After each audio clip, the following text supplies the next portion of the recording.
6 years ago, I started pursuing a creative career, and this week I was published as a writer for the first time.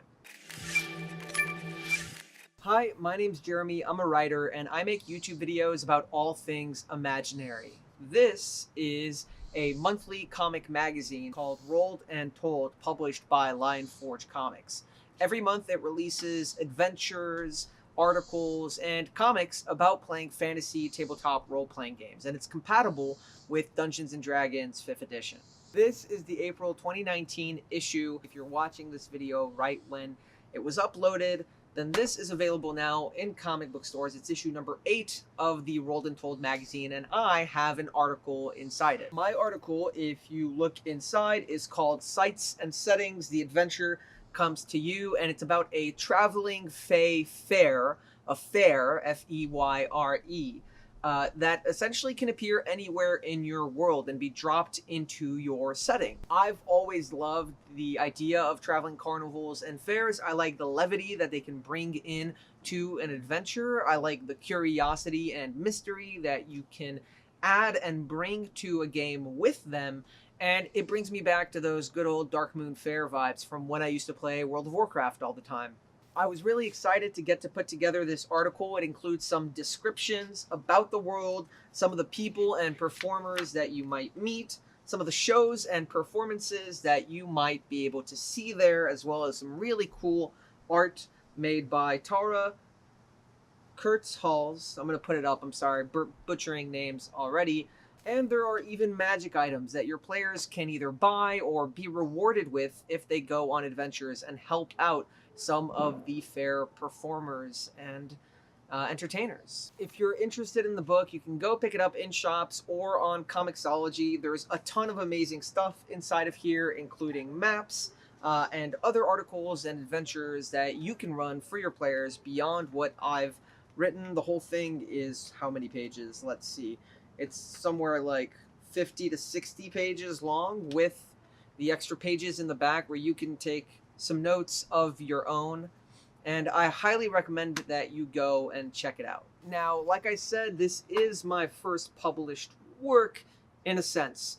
I've been published before. I work as a translator, translating comic books from French to English, and I actually get to do a lot of translation with Lionforge, which is kind of what led to me working on this. So I've been published in books that I've translated. I've published nonfiction articles, both in print and online, that I've written, and I've self-published comics and short narrative pieces and even D&D supplements that are available on the DM's Guild that I've made videos about before.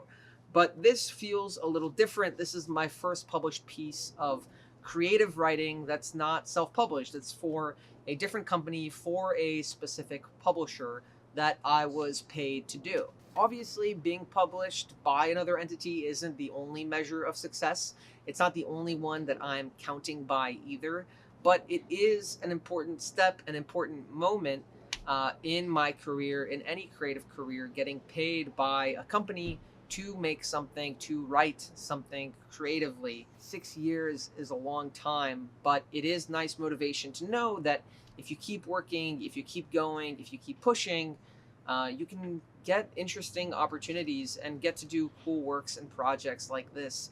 And it's really nice to see it in a printed, published, well-designed form. I don't think that I would have been able to write this article, or that I would have had the opportunity to write this article, if I hadn't already been making YouTube videos about D&D and publishing my own D&D content. I think that by doing things independently, by not waiting for permission, it's allowed me to show and demonstrate my skill, or at least my perspective, and show that I have something to bring, something to offer creatively that people want, or some people want, or are interested in. And that's led me to being able to do this. And hopefully it'll continue to lead me to being able to do a lot more fun and interesting creative projects. So that's Rolled and Told, my first published piece of creative writing, more or less. And I just wanted to share it with you and put it down on the record. After all, that's what this series of videos, Storyline, is all about, documenting my creative journey from now and seeing how far we go here. I've got a lot of plans and projects and ambitions, and I'm excited to share it along the way. So if you're working on some of the same stuff, good luck to you. And if you're just watching and following along, thank you. And I appreciate it. Hopefully, I'll have a lot more exciting stuff to share in the future. And if you decide to go check out Rolled and Told, there's also a trade paperback collection that's coming out in June that you can pre-order on Amazon. My article will not be in there because it's collecting the first 6 issues of the series, but there's so much amazing content coming in Rolled and Told that's been published already that I highly recommend you do check it out. So thanks for watching, and I'll see you next week.